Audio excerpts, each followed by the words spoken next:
Chapter 2. Now Naomi had a relative of her husband's, a worthy man of the clan of Elimelech, whose name was Boaz. And Ruth the Moabite said to Naomi, "Let me go to the field and glean among the ears of grain after him, in whose sight I shall find favor." And she said to her, "Go, my daughter." So she set out and went and gleaned in the field after the reapers, and she happened to come to the part of the field belonging to Boaz, who was of the clan of Elimelech. And behold, Boaz came from Bethlehem, and he said to the reapers, "The Lord be with you." And they answered, "The Lord bless you." Then Boaz said to his young man who was in charge of the reapers, "Whose young woman is this?" And the servant who was in charge of the reapers answered, "Oh, she is the young Moabite woman who came back with Naomi from the country of Moab. She said, 'Please let me glean and gather among the sheaves after the reapers.' So she came, and she has continued from early morning until now, except for a short rest." Then Boaz said to Ruth, "Now listen, my daughter. Do not go to glean in another field, or leave this one, but keep close to my young women. Let your eyes be on the field that they are reaping, and go after them. Have I not charged the young men not to touch you? And when you are thirsty, go to the vessels and drink what the young men have drawn." Then she fell on her face, bowing to the ground, and said to him, "Why have I found favor in your eyes, that you should take notice of me, since I am a foreigner?" But Boaz answered her, "All that you have done for your mother-in-law since the death of your husband has been fully told to me, and how you left your father and mother and your native land, and came to a people that you did not know before. The Lord repay you for what you have done, and a full reward be given you by the Lord, the God of Israel, under whose wings you have come to take refuge." Then she said, "I have found favor in your eyes, my lord, for you have comforted me and spoken kindly to your servant, though I am not one of your servants." And at mealtime Boaz said to her, "Come here and eat some bread and dip your morsel in the wine." So she sat beside the reapers, and he passed to her roasted grain, and she ate until she was satisfied, and she had some left over. When she rose to glean, Boaz instructed his young men, saying, "Let her glean even among the sheaves, and do not reproach her. And also pull out some from the bundles for her, and leave it for her to glean, and do not rebuke her."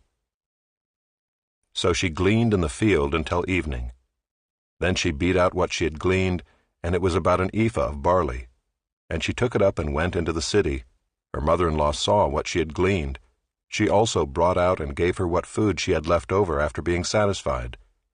And her mother-in-law said to her, "Where did you glean today, and where have you worked? Blessed be the man who took notice of you." So she told her mother-in-law with whom she had worked, and said, "The man's name with whom I work today is Boaz." And Naomi said to her daughter-in-law, "May he be blessed by the Lord, whose kindness has not forsaken the living or the dead." Naomi also said to her, "The man is a close relative of ours, one of our redeemers." And Ruth the Moabite said, "Besides, he said to me, 'You shall keep close by my young men until they have finished all my harvest.'" And Naomi said to Ruth her daughter-in-law, "It is good, my daughter, that you go out with his young women, lest in another field you be assaulted." So she kept close to the young women of Boaz, gleaning until the end of the barley and wheat harvests, and she lived with her mother-in-law.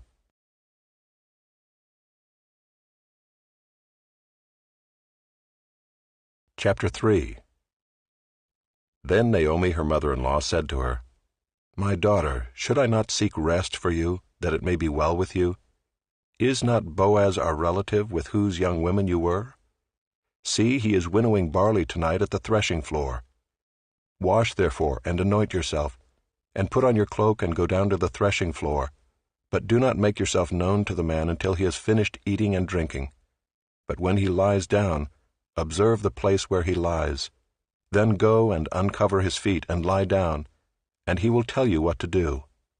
And she replied, "All that you say I will do." So she went down to the threshing floor and did just as her mother-in-law had commanded her. And when Boaz had eaten and drunk, and his heart was merry, he went to lie down at the end of the heap of grain.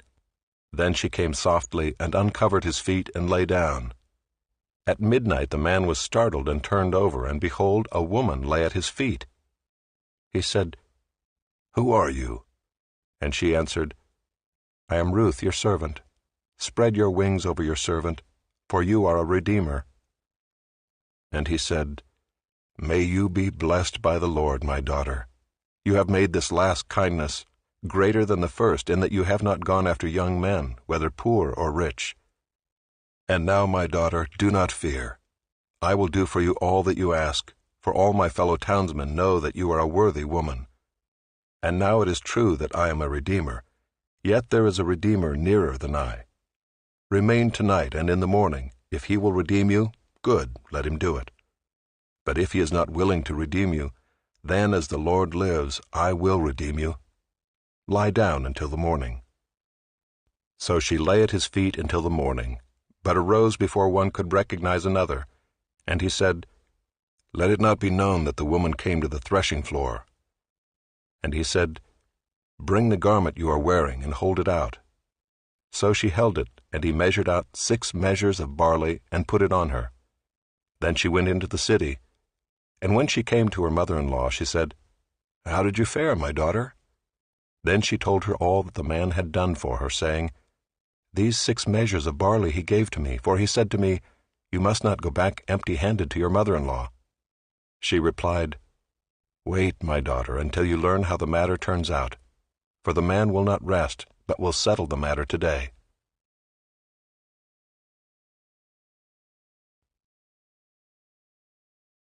Chapter 4. Now Boaz had gone up to the gate and sat down there, and behold, the Redeemer, of whom Boaz had spoken, came by. So Boaz said, "Turn aside, friend, sit down here." And he turned aside and sat down. And he took 10 men of the elders of the city and said, "Sit down here."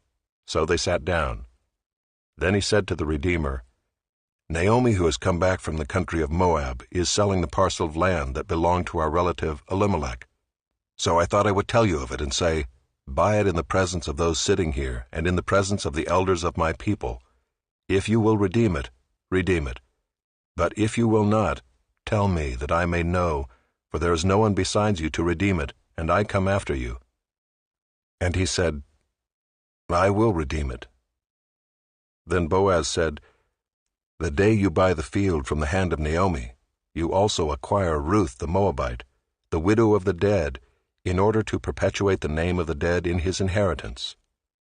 Then the Redeemer said, "I cannot redeem it for myself, lest I impair my own inheritance. Take my right of redemption yourself, for I cannot redeem it." Now this was the custom in former times in Israel concerning redeeming and exchanging. To confirm a transaction, the one drew off his sandal and gave it to the other, and this was the manner of attesting in Israel. So when the Redeemer said to Boaz, "Buy it for yourself," he drew off his sandal. Then Boaz said to the elders and all the people, "You are witnesses this day that I have bought from the hand of Naomi all that belonged to Elimelech, and all that belonged to Chilion and to Mahlon. Also Ruth the Moabite, the widow of Mahlon, I have bought to be my wife, to perpetuate the name of the dead in his inheritance, that the name of the dead may not be cut off from among his brothers, and from the gate of his native place. You are witnesses this day." Then all the people who were at the gate and the elders said, "We are witnesses. May the Lord make the woman who is coming into your house, like Rachel and Leah, who together built up the house of Israel. May you act worthily in Ephrathah, and be renowned in Bethlehem. And may your house be like the house of Perez, whom Tamar bore to Judah because of the offspring that the Lord will give you by this young woman." So Boaz took Ruth, and she became his wife. And he went into her, and the Lord gave her conception, and she bore a son. Then the women said to Naomi, "Blessed be the Lord, who has not left you this day without a redeemer, and may his name be renowned in Israel. He shall be to you a restorer of life and a nourisher of your old age. For your daughter-in-law who loves you, who is more to you than 7 sons, has given birth to him." Then Naomi took the child, and laid him on her lap, and became his nurse. And the women of the neighborhood gave him a name, saying, "A son has been born to Naomi." They named him Obed. He was the father of Jesse, the father of David. Now these are the generations of Perez. Perez fathered Hezron. Hezron fathered Ram. Ram fathered Amminadab. Amminadab fathered Nahshon. Nahshon fathered Salmon. Salmon fathered Boaz. Boaz fathered Obed. Obed fathered Jesse. And Jesse fathered David.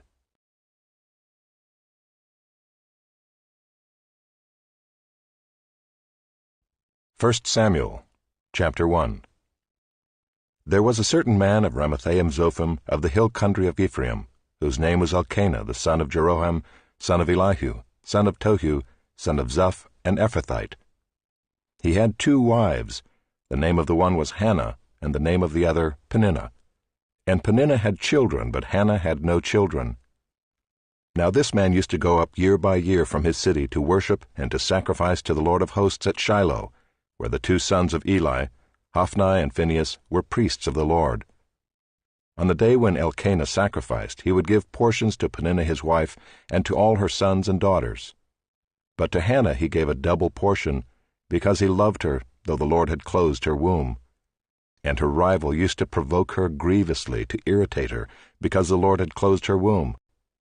So it went on year by year. As often as she went up to the house of the Lord, she used to provoke her. Therefore Hannah wept and would not eat.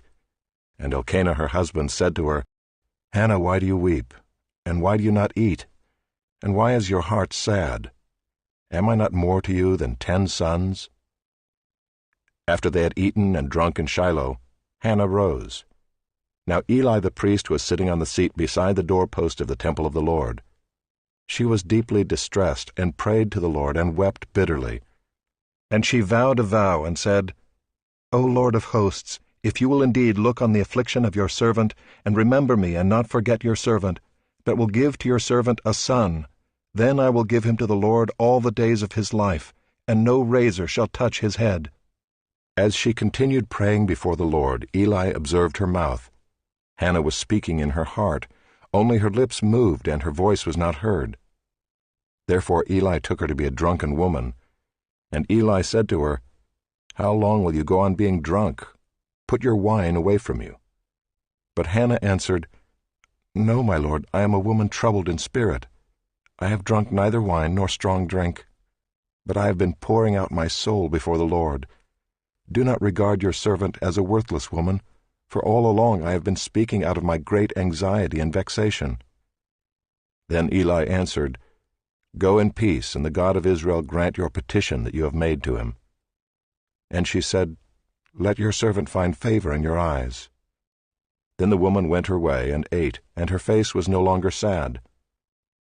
They rose early in the morning and worshipped before the Lord. Then they went back to their house at Ramah. And Elkanah knew Hannah his wife, and the Lord remembered her. And in due time Hannah conceived and bore a son, and she called his name Samuel. For she said, I have asked for him from the Lord. The man Elkanah and all his house went up to offer to the Lord the yearly sacrifice and to pay his vow. But Hannah did not go up, for she said to her husband, As soon as the child is weaned, I will bring him, so that he may appear in the presence of the Lord and dwell there forever. Elkanah her husband said to her, Do what seems best to you. Wait until you have weaned him, only may the Lord establish his word. So the woman remained and nursed her son until she weaned him. And when she had weaned him, she took him up with her along with a 3-year-old bull, an ephah of flour, and a skin of wine, and she brought him to the house of the Lord at Shiloh. And the child was young. Then they slaughtered the bull, and they brought the child to Eli. And she said, O my lord, as you live, my lord, I am the woman who was standing here in your presence, praying to the Lord. For this child I prayed, and the Lord has granted me my petition that I made to him. Therefore I have lent him to the Lord. As long as he lives, he is lent to the Lord. And he worshipped the Lord there.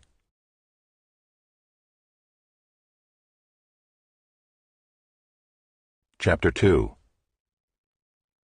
And Hannah prayed and said, My heart exults in the Lord. My horn is exalted in the Lord. My mouth derides my enemies, because I rejoice in your salvation. There is none holy like the Lord, for there is none besides you. There is no rock like our God. Talk no more so very proudly. Let not arrogance come from your mouth. For the Lord is a God of knowledge, and by him actions are weighed. The bows of the mighty are broken, but the feeble bind on strength. Those who were full have hired themselves out for bread, but those who were hungry have ceased to hunger. The barren has borne 7, but she who has many children is forlorn. The Lord kills and brings to life. He brings down to Sheol and raises up. The Lord makes poor and makes rich. He brings low and he exalts. He raises up the poor from the dust. He lifts the needy from the ash heap to make them sit with princes and inherit a seat of honor. For the pillars of the earth are the Lord's, and on them he has set the world. He will guard the feet of his faithful ones, but the wicked shall be cut off in darkness, for not by might shall a man prevail. The adversaries of the Lord shall be broken to pieces. Against them he will thunder in heaven. The Lord will judge the ends of the earth. He will give strength to his king, and exalt the horn of his anointed. Then Elkanah went home to Ramah, and the boy was ministering to the Lord in the presence of Eli the priest. Now the sons of Eli were worthless men.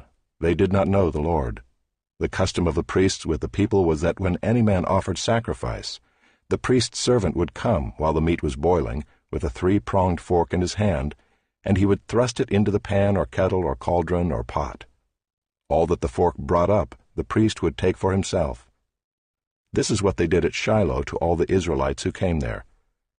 Moreover, before the fat was burned, the priest's servant would come and say to the man who was sacrificing, "Give meat for the priest to roast, for he will not accept boiled meat from you, but only raw." And if the man said to him, "Let them burn the fat first, and then take as much as you wish," he would say, "No, you must give it now, and if not, I will take it by force." Thus the sin of the young men was very great in the sight of the Lord, for the man treated the offering of the Lord with contempt. Samuel was ministering before the Lord, a boy clothed with a linen ephod. And his mother used to make for him a little robe and take it to him each year when she went up with her husband to offer the yearly sacrifice. Then Eli would bless Elkanah and his wife and say, "May the Lord give you children by this woman for the petition she asked of the Lord."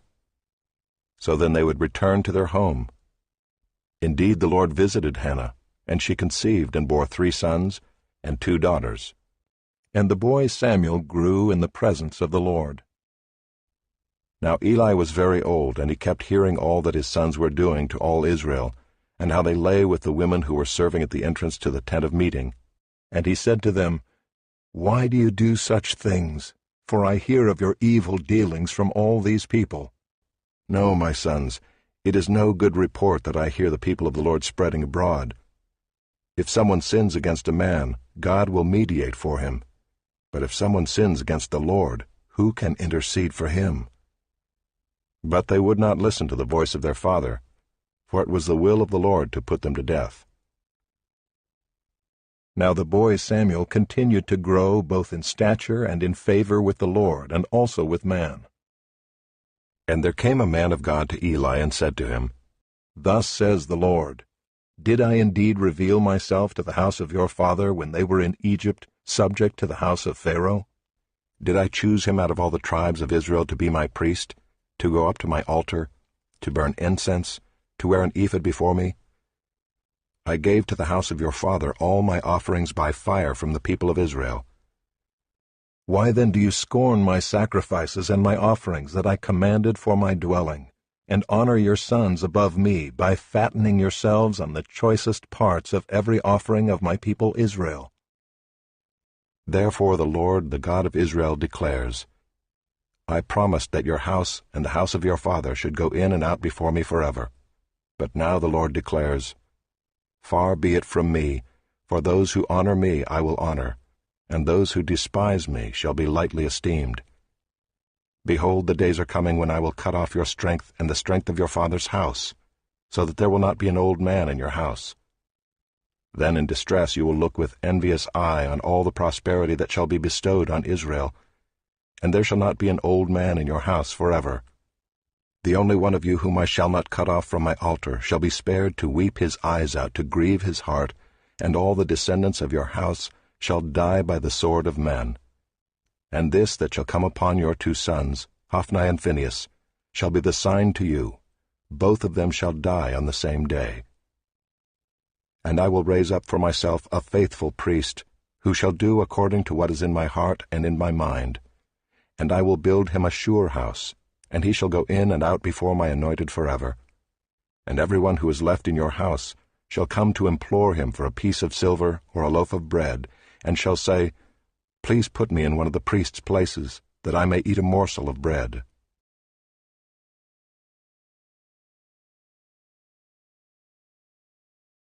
Chapter 3. Now the boy Samuel was ministering to the Lord in the presence of Eli, and the word of the Lord was rare in those days. There was no frequent vision. At that time Eli, whose eyesight had begun to grow dim so that he could not see, was lying down in his own place. The lamp of God had not yet gone out, and Samuel was lying down in the temple of the Lord where the ark of God was. Then the Lord called Samuel, and he said, Here I am, and ran to Eli and said, Here I am, for you called me. But he said, I did not call. Lie down again. So he went and lay down. And the Lord called again, Samuel. And Samuel arose and went to Eli and said, Here I am, for you called me. But he said, I did not call, my son. Lie down again. Now Samuel did not yet know the Lord, and the word of the Lord had not yet been revealed to him. And the Lord called Samuel again the 3rd time. And he arose and went to Eli and said, Here I am, for you called me. Then Eli perceived that the Lord was calling the boy. Therefore Eli said to Samuel, Go, lie down, and if he calls you, you shall say, Speak, Lord, for your servant hears. So Samuel went and lay down in his place. And the Lord came and stood, calling as at other times, Samuel, Samuel. And Samuel said, Speak, for your servant hears. Then the Lord said to Samuel, Behold, I am about to do a thing in Israel at which the 2 ears of everyone who hears it will tingle. On that day I will fulfill against Eli all that I have spoken concerning his house, from beginning to end. And I declare to him that I am about to punish his house forever, for the iniquity that he knew, because his sons were blaspheming God, and he did not restrain them. Therefore I swear to the house of Eli that the iniquity of Eli's house shall not be atoned for by sacrifice or offering forever. Samuel lay until morning. Then he opened the doors of the house of the Lord. And Samuel was afraid to tell the vision to Eli. But Eli called Samuel and said, Samuel, my son. And he said, Here I am. And Eli said, What was it that he told you? Do not hide it from me. May God do so to you, and more also, if you hide anything from me of all that he told you. So Samuel told him everything, and hid nothing from him. And he said, It is the Lord. Let him do what seems good to him. And Samuel grew, and the Lord was with him, and let none of his words fall to the ground. And all Israel from Dan to Beersheba knew that Samuel was established as a prophet of the Lord. And the Lord appeared again at Shiloh, for the Lord revealed himself to Samuel at Shiloh by the word of the Lord.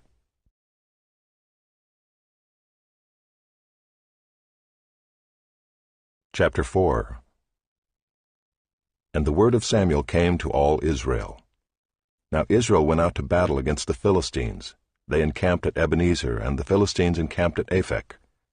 The Philistines drew up in line against Israel, and when the battle spread, Israel was defeated before the Philistines, who killed about 4,000 men on the field of battle. And when the people came to the camp, the elders of Israel said, Why has the Lord defeated us today before the Philistines? Let us bring the ark of the covenant of the Lord here from Shiloh, that it may come among us and save us from the power of our enemies. So the people sent to Shiloh and brought from there the ark of the covenant of the Lord of hosts, who is enthroned on the cherubim. And the 2 sons of Eli, Hophni and Phinehas, were there with the ark of the covenant of God. As soon as the ark of the covenant of the Lord came into the camp, all Israel gave a mighty shout, so that the earth resounded. And when the Philistines heard the noise of the shouting, they said, "What does this great shouting in the camp of the Hebrews mean?" And when they learned that the ark of the Lord had come to the camp, the Philistines were afraid, for they said, "A god has come into the camp." And they said, "Woe to us, for nothing like this has happened before. Woe to us! Who can deliver us from the power of these mighty gods? These are the gods who struck the Egyptians with every sort of plague in the wilderness. Take courage and be men, O Philistines, lest you become slaves to the Hebrews, as they have been to you. Be men and fight." So the Philistines fought, and Israel was defeated, and they fled every man to his home. And there was a very great slaughter, for 30,000 foot soldiers of Israel fell. And the ark of God was captured, and the two sons of Eli, Hophni and Phinehas, died. A man of Benjamin ran from the battle line and came to Shiloh the same day, with his clothes torn and with dirt on his head. When he arrived, Eli was sitting on his seat by the road watching, for his heart trembled for the ark of God. And when the man came into the city and told the news, all the city cried out. When Eli heard the sound of the outcry, he said, "What is this uproar?" Then the man hurried and came and told Eli. Now Eli was 98 years old, and his eyes were set so that he could not see. And the man said to Eli, "I am he who has come from the battle. I fled from the battle today." And he said, "How did it go, my son?" He who brought the news answered and said, "Israel has fled before the Philistines, and there has also been a great defeat among the people. Your two sons also, Hophni and Phinehas, are dead, and the ark of God has been captured." As soon as he mentioned the ark of God, Eli fell over backward from his seat by the side of the gate, and his neck was broken, and he died, for the man was old and heavy. He had judged Israel 40 years. Now his daughter-in-law, the wife of Phinehas, was pregnant, about to give birth. And when she heard the news that the ark of God was captured, and that her father-in-law and her husband were dead, she bowed and gave birth, for her pains came upon her. And about the time of her death, the women attending her said to her, "Do not be afraid, for you have borne a son." But she did not answer or pay attention. And she named the child Ichabod, saying, "The glory has departed from Israel," because the ark of God had been captured, and because of her father-in-law and her husband. And she said, "The glory has departed from Israel, for the ark of God has been captured."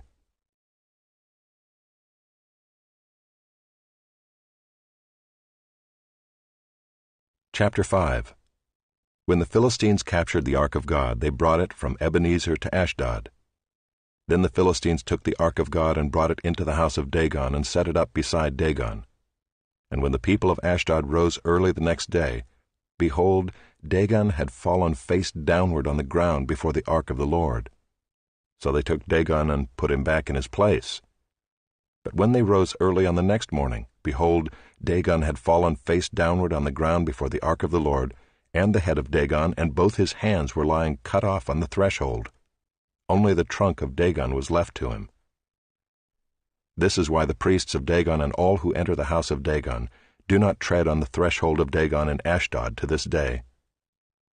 The hand of the Lord was heavy against the people of Ashdod, and he terrified and afflicted them with tumors, both Ashdod and its territory.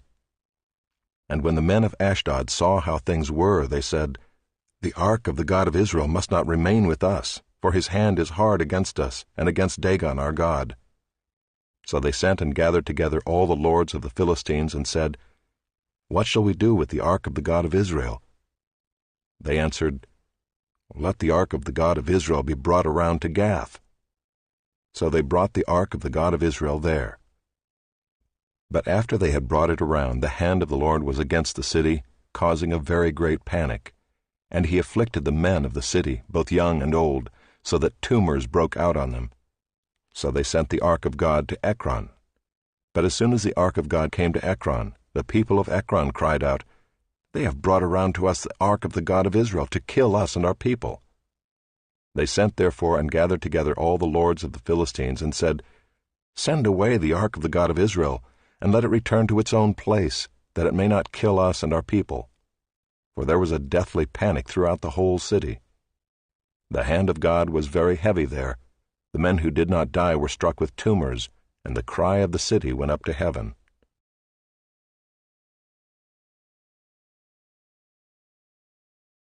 Chapter 6. The ark of the Lord was in the country of the Philistines 7 months, and the Philistines called for the priests and the diviners and said, "What shall we do with the ark of the Lord? Tell us with what we shall send it to its place." They said, "If you send away the ark of the God of Israel, do not send it empty, but by all means return him a guilt offering. Then you will be healed, and it will be known to you why his hand does not turn away from you." And they said, "What is the guilt offering that we shall return to him?" They answered, 5 golden tumors and 5 golden mice, according to the number of the lords of the Philistines, for the same plague was on all of you and on your lords. So you must make images of your tumors and images of your mice that ravage the land, and give glory to the God of Israel. Perhaps he will lighten his hand from off of you and your gods and your land. Why should you harden your hearts as the Egyptians and Pharaoh hardened their hearts? After he had dealt severely with them, did they not send the people away, and they departed? Now then, take and prepare a new cart and 2 milk cows on which there has never come a yoke, and yoke the cows to the cart, but take their calves home away from them. And take the ark of the Lord and place it on the cart, and put in a box at its side the figures of gold, which you are returning to him as a guilt offering. Then send it off, and let it go its way, and watch. If it goes up on the way to its own land, to Beth-Shemesh, then it is he who has done us this great harm. But if not, then we shall know that it is not his hand that struck us. It happened to us by coincidence." The men did so, and took 2 milk cows, and yoked them to the cart, and shut up their calves at home.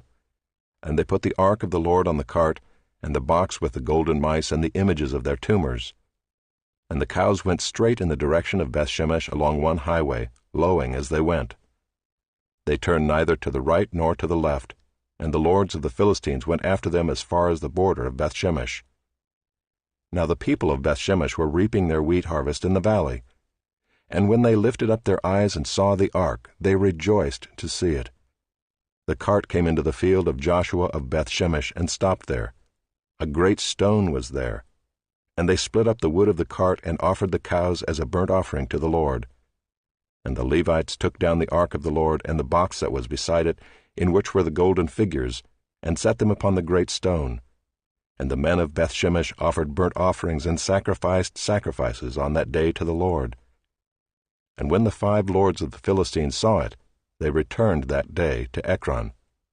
These are the golden tumors that the Philistines returned as a guilt offering to the Lord: 1 for Ashdod, 1 for Gaza, 1 for Ashkelon, 1 for Gath, 1 for Ekron, and the golden mice according to the number of all the cities of the Philistines belonging to the 5 lords, both fortified cities and unwalled villages.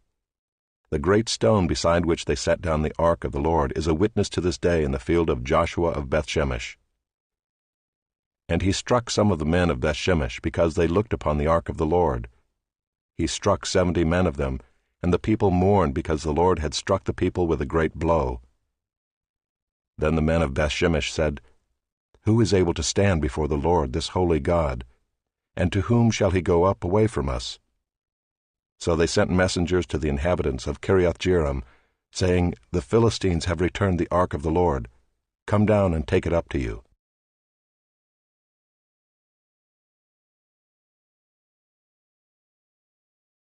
Chapter 7.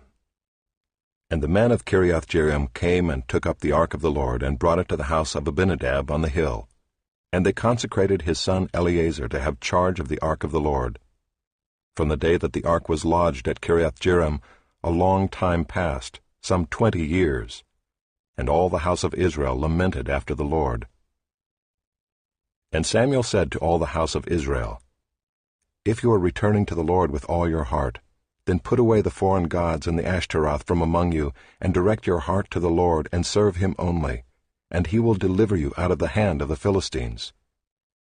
So the people of Israel put away the Baals and the Ashtaroth, and they served the Lord only. Then Samuel said, "Gather all Israel at Mizpah, and I will pray to the Lord for you." So they gathered at Mizpah and drew water and poured it out before the Lord and fasted on that day and said there, We have sinned against the Lord. And Samuel judged the people of Israel at Mizpah. Now when the Philistines heard that the people of Israel had gathered at Mizpah, the lords of the Philistines went up against Israel. And when the people of Israel heard of it, they were afraid of the Philistines. And the people of Israel said to Samuel, Do not cease to cry out to the Lord our God for us, that he may save us from the hand of the Philistines. So Samuel took a nursing lamb and offered it as a whole burnt offering to the Lord. And Samuel cried out to the Lord for Israel, and the Lord answered him. As Samuel was offering up the burnt offering, the Philistines drew near to attack Israel. But the Lord thundered with a mighty sound that day against the Philistines, and threw them into confusion, and they were defeated before Israel. And the men of Israel went out from Mizpah and pursued the Philistines, and struck them as far as below Beth-kar. Then Samuel took a stone and set it up between Mizpah and Shen, and called its name Ebenezer, for he said, Till now the Lord has helped us. So the Philistines were subdued, and did not again enter the territory of Israel. And the hand of the Lord was against the Philistines all the days of Samuel. The cities that the Philistines had taken from Israel were restored to Israel, from Ekron to Gath, and Israel delivered their territory from the hand of the Philistines. There was peace also between Israel and the Amorites. Samuel judged Israel all the days of his life, and he went on a circuit year by year to Bethel, Gilgal, and Mizpah, and he judged Israel in all these places. Then he would return to Ramah, for his home was there, and there also he judged Israel, and he built there an altar to the Lord.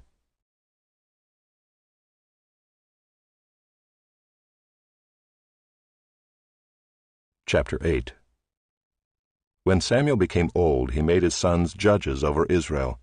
The name of his firstborn son was Joel, and the name of his second, Abijah. They were judges in Beersheba.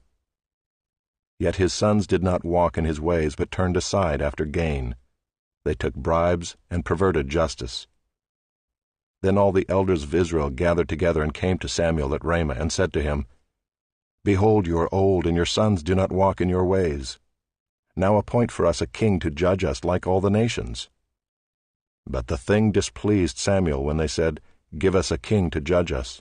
And Samuel prayed to the Lord, and the Lord said to Samuel, Obey the voice of the people in all that they say to you, for they have not rejected you, but they have rejected me from being king over them.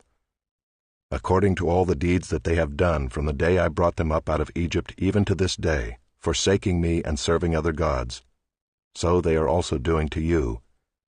Now then, obey their voice. Only you shall solemnly warn them, and show them the ways of the king who shall reign over them. So Samuel told all the words of the Lord to the people who were asking for a king from him. He said, These will be the ways of the king who will reign over you. He will take your sons and appoint them to his chariots, and to be his horsemen, and to run before his chariots. And he will appoint for himself commanders of thousands and commanders of 50s, and some to plow his ground and to reap his harvest, and to make his implements of war and the equipment of his chariots. He will take your daughters to be perfumers and cooks and bakers. He will take the best of your fields and vineyards and olive orchards and give them to his servants. He will take the tenth of your grain and of your vineyards and give it to his officers and to his servants. He will take your male servants and female servants and the best of your young men and your donkeys and put them to his work. He will take the tenth of your flocks, and you shall be his slaves. And in that day you will cry out because of your king whom you have chosen for yourselves, but the Lord will not answer you in that day.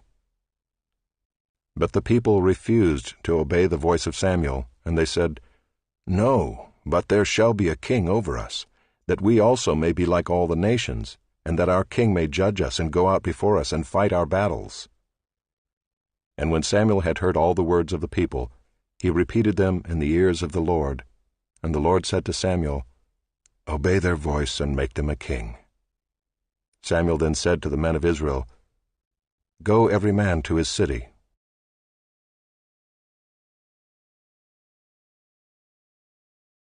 Chapter 9.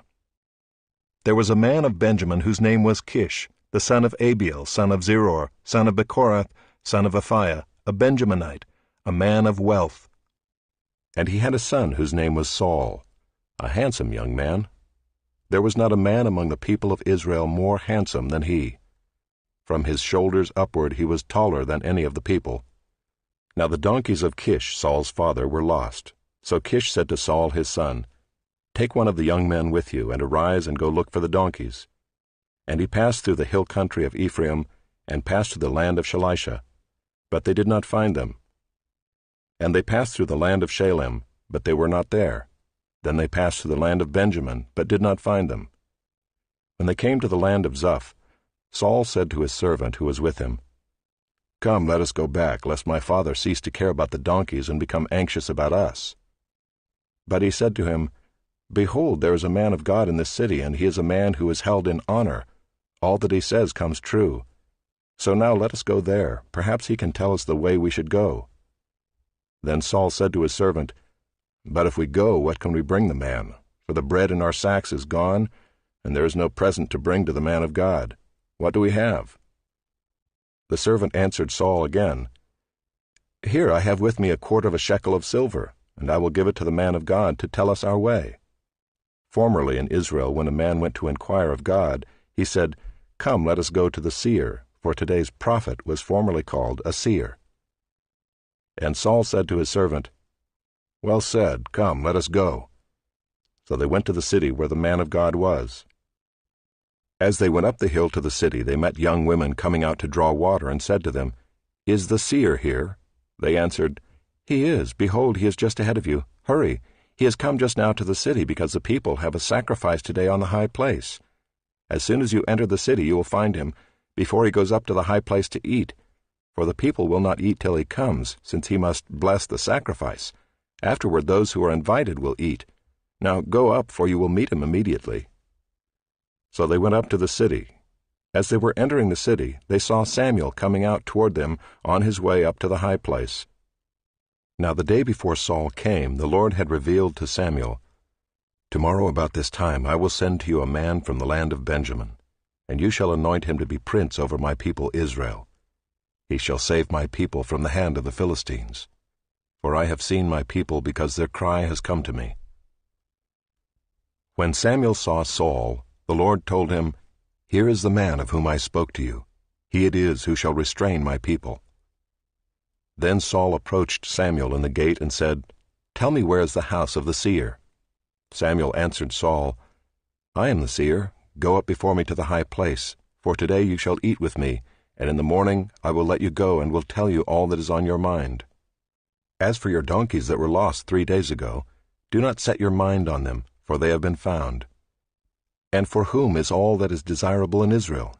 Is it not for you and for all your father's house?" Saul answered, "Am I not a Benjamite from the least of the tribes of Israel? And is not my clan the humblest of all the clans of the tribe of Benjamin? Why then have you spoken to me in this way?" Then Samuel took Saul and his young man, and brought them into the hall, and gave them a place at the head of those who had been invited, who were about 30 persons. And Samuel said to the cook, "Bring the portion I gave you, of which I said to you, put it aside." So the cook took up the leg and what was on it, and set them before Saul. And Samuel said, "See, what was kept is set before you. Eat, because it was kept for you until the hour appointed, that you might eat with the guests." So Saul ate with Samuel that day, and when they came down from the high place into the city, a bed was spread for Saul on the roof, and he lay down to sleep. Then at the break of dawn, Samuel called to Saul on the roof, "Up, that I may send you on your way." So Saul arose, and both he and Samuel went out into the street. As they were going down to the outskirts of the city, Samuel said to Saul, "Tell the servant to pass on before us, and when he has passed on, stop here yourself for a while, that I may make known to you the word of God."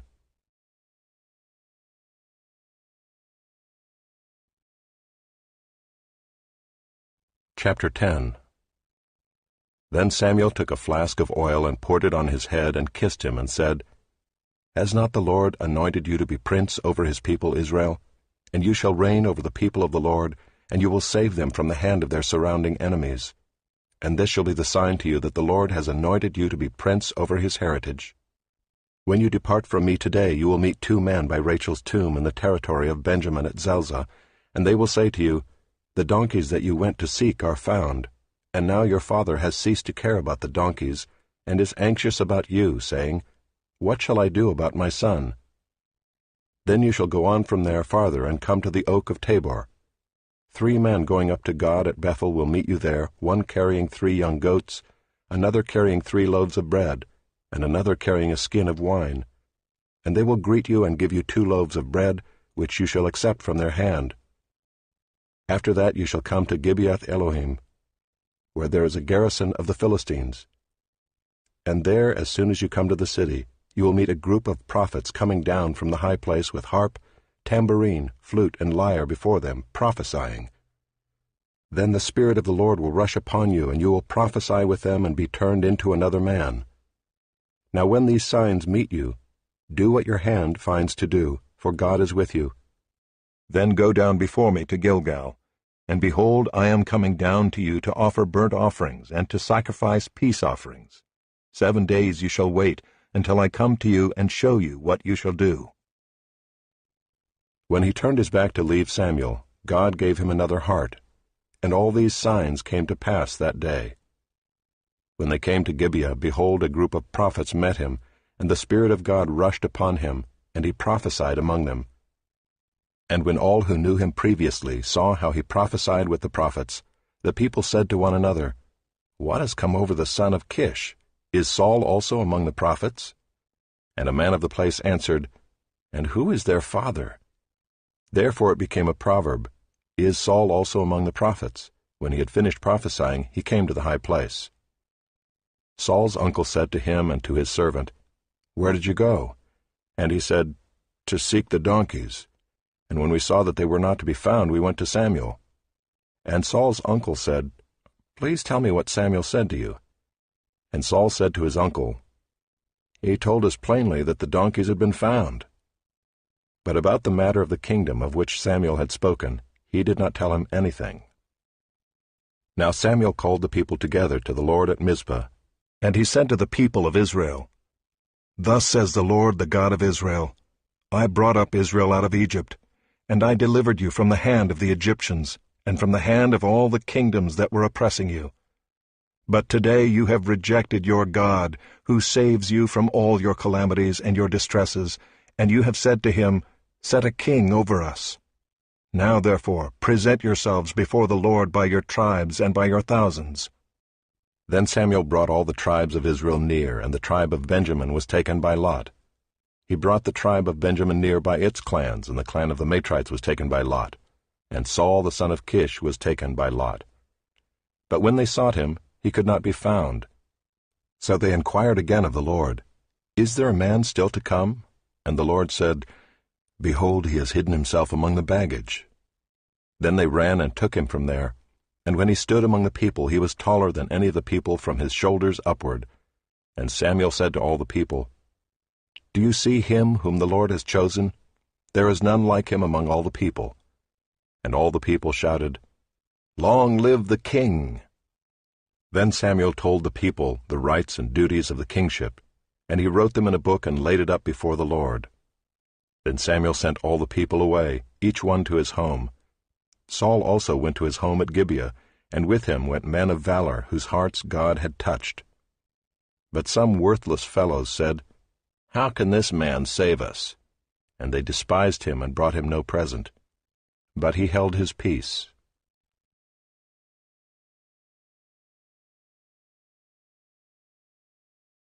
Chapter 11. Then Nahash the Ammonite went up and besieged Jabesh-Gilead, and all the men of Jabesh said to Nahash, Make a treaty with us, and we will serve you. But Nahash the Ammonite said to them, On this condition I will make a treaty with you, that I gouge out all your right eyes, and thus bring disgrace on all Israel. The elders of Jabesh said to him, Give us 7 days' respite, that we may send messengers through all the territory of Israel. Then if there is no one to save us, we will give ourselves up to you. When the messengers came to Gibeah of Saul, they reported the matter in the ears of the people, and all the people wept aloud. Now behold, Saul was coming from the field behind the oxen, and Saul said, "What is wrong with the people that they are weeping?" So they told him the news of the men of Jabesh, and the Spirit of God rushed upon Saul when he heard these words, and his anger was greatly kindled. He took a yoke of oxen and cut them in pieces, and sent them throughout all the territory of Israel by the hand of the messengers, saying, "Whoever does not come out after Saul and Samuel, so shall it be done to his oxen." Then the dread of the Lord fell upon the people, and they came out as one man. When he mustered them at Bezek, the people of Israel were 300,000, and the men of Judah 30,000.